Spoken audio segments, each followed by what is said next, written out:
Ladies and gentlemen, thank you for joining us here at The Power of One. Today we're watching the Legend of Korra Book 2 finale, Light in the Dark.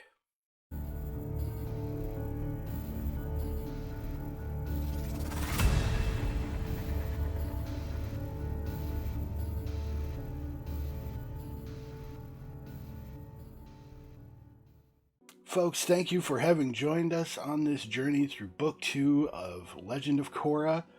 It's had its ups and downs. I'll easily give it that. I'll talk more as to the season as a whole at the end. But yeah, right now we're just going into a pretty bleak situation. Vatunalak, Unatu, Vatu and Unalak conglomerate has whooped the crap out of Rava by their visual implications having destroyed the past lives of the previous avatars, which means they may have to start over. I have a terrible feeling that Janora's spirit is going to bond with Korra, and they are going to start the new avatar line. Janora being the new Rava, essentially. She's got that light in the dark kind of thing going on, doesn't she? Which would be interesting and have some rather disturbing implications for the rest of the show, because that would mean that the Avatar state is no longer accessible, because the Avatar state was essentially her accessing the power and knowledge of all the previous avatars, which is her at this point. So we shall see where this goes. I am not really gonna ramble because I would like to see how this season wraps itself up. So, folks, without further ado, the season finale. By destroying Rava, Unalak and Vatu transformed into the most powerful dark spirit that's ever lived. Tenzin managed to free Janora from the fog of lost souls, but her spiritual... And again, I think it was a lost opportunity that for certain parts of this, especially this last one, they had Juan do war correspondence announcer guy's job, but...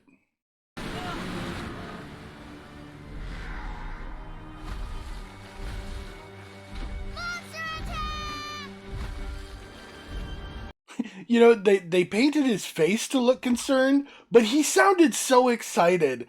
Like, oh, it's Godzilla!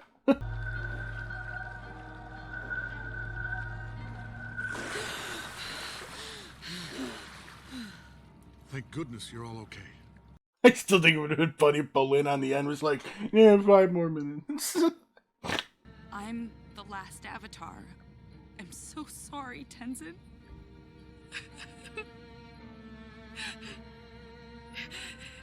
Ooh, brings up an interesting question. Now that Rava is not part of her, will she only be able to waterbend? It was the Avatar's unique spirit that allowed them to access all the other ones. But, I mean, she was born to a waterbender. Will her only element be waterbending?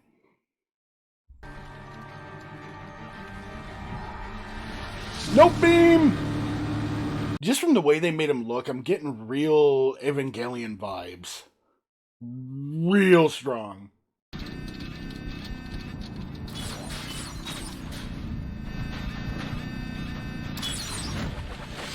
Okay, and now we're going to Attack on Titan.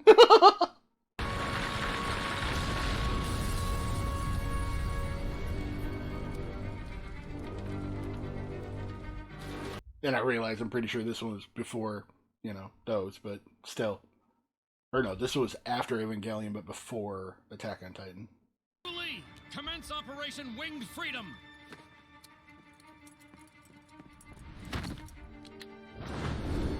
Do the thing! See, Zhu Li, I think, is actually the Avatar. Like, she can do anything. Me somehow? Yes, I have read that long ago, the ancients would meditate beneath this tree and connect with the great cosmic energy of the universe. But that's all hoo-ha. You and I are going to chew on the roots and trip some balls! Everyone in Republic City is in danger. You have to help them, Korra. How? They're halfway... Find Godzilla! You really think I can do this? I have no doubt. Thank you for not giving. She's gonna unlock Super Saiyan Avatar and just chi bend the shit out of him. Cannot exist without the other. Find the light in the dark.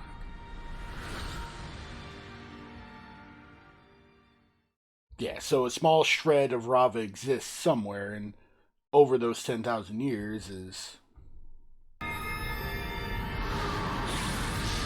So she's just... What did you say to her exactly? become a kaiju.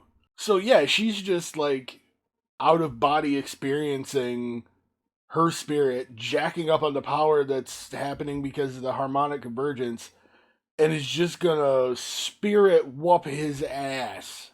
Korra's back! And she's a blue giant!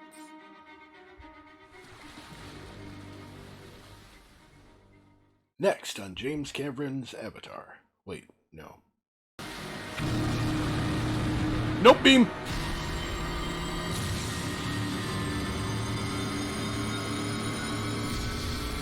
See, hers doesn't have quite that same, like, disturbing noise that the Nope beam does.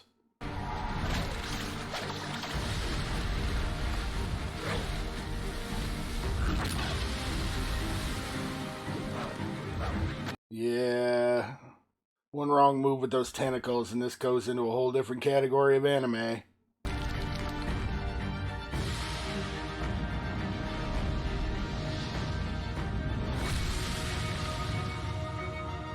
I was gonna say, you wanna haul his ass back to Spirit Realm? Rava has been destroyed, and soon you will be too! Oh, wow.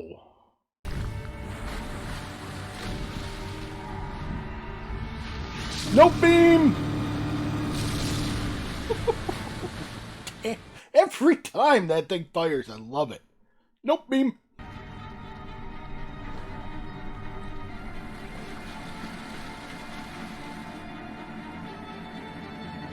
Oh, he's trying to do the send a spirit away thing.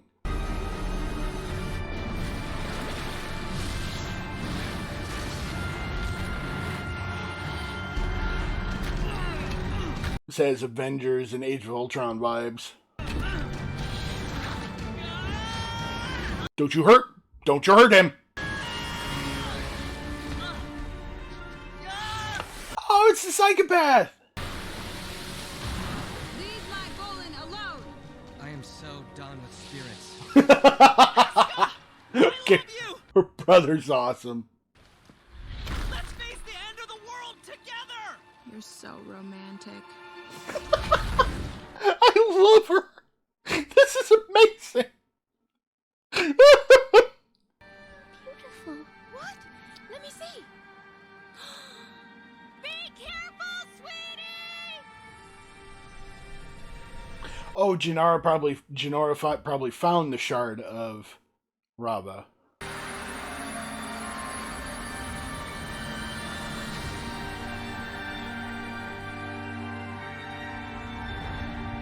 Yes, so now I've removed one spark of goodness from you so I can whoop your ass with it. Wait, what? Wait, what?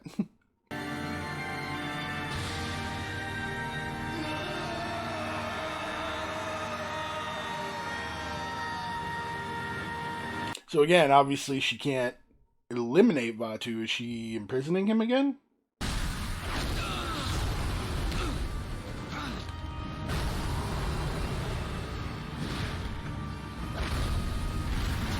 She's just gonna loom up behind him like...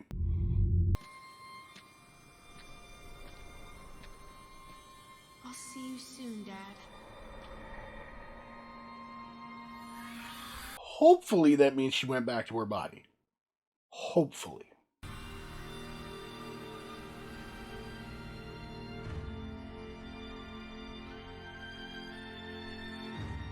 I was to say, let's not lose Jinora.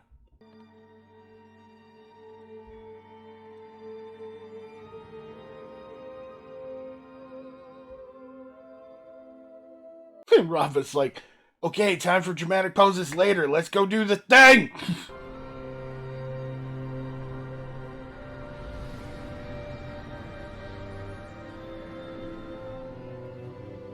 So yeah, the real question is going to be, is all the spirits of the avatars stored in Rava, so when they rebind, she'll have access to them?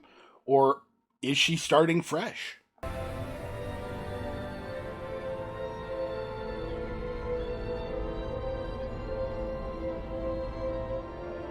Defense shield deactivated.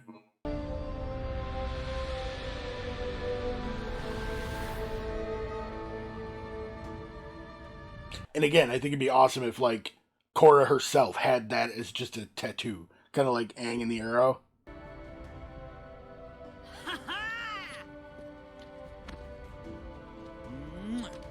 I don't even know what to say. Oh yeah, we broke up. In the end, he became a deplorable man. Agreed. But how will we explain this to Mother? So, I was thinking... How will we explain this to Mother? So, you're free now. Yeah, I guess I did too. But you will always hold a special place in the organ that pumps my blood. My turtle duck. She needs to be in later seasons because she is psychotically amazing.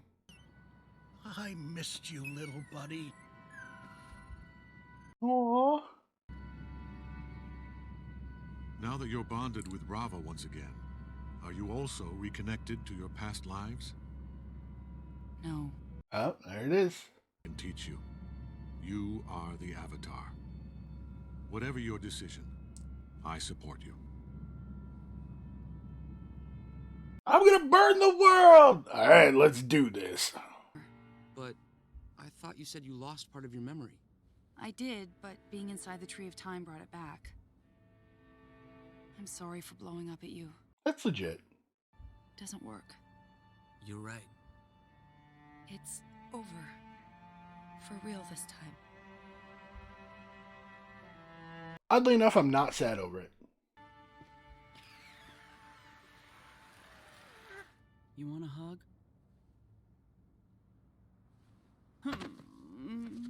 Bolin hugs make everything better. Feel it. Things will never be the same again. We are entering a new age.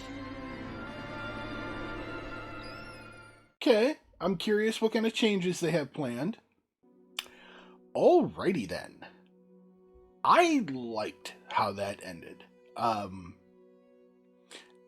As a whole, I would give the season a resounding meh. I really like it. It really kicked up when the Wan episodes kicked in, like when they started showing the background of the avatars and everything. Most of the BS was left behind right there. There was some more after that, but not a lot. That's when things started getting good again. I'm really glad that I stuck it out, because I'll tell you, I was I was really getting frustrated.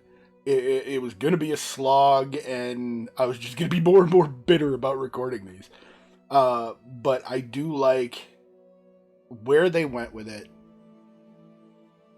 And I'm very, very curious what kind of plans they have going forward in the remainder of the show.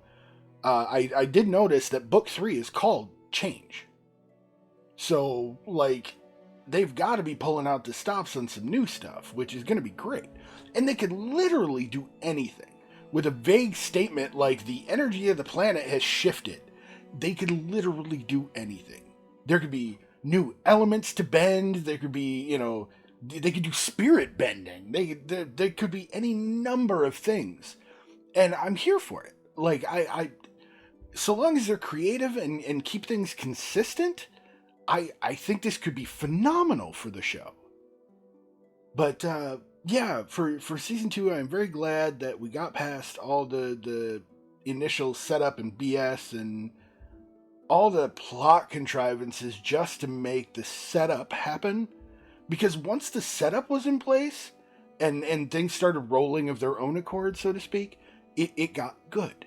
It actually started demonstrating what the show could be.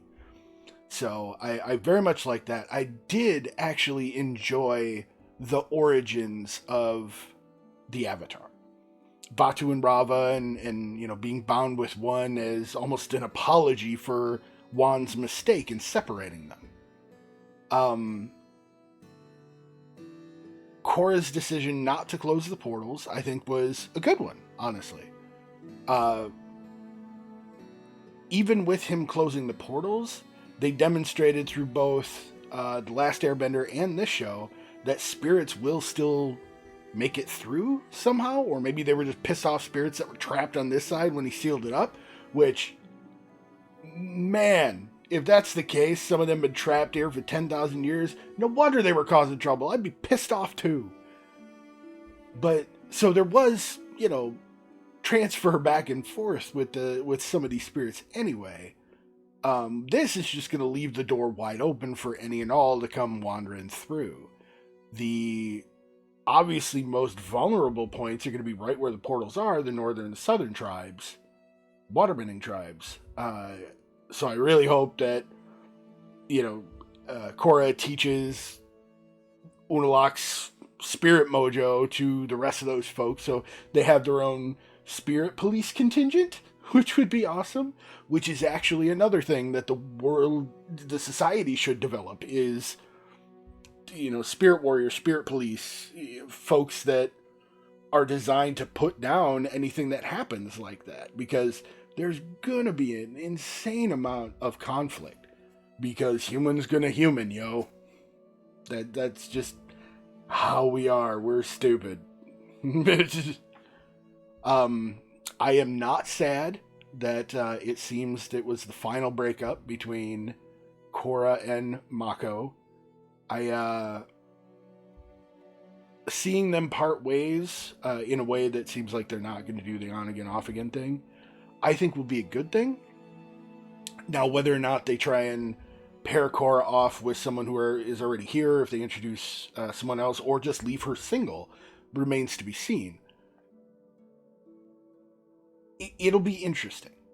Having Korra just remaining single, I think would be an interesting spin, because like Aang was always driven, or one of his driving forces was his love for Katara, and it very much tainted a lot of the stuff that he did.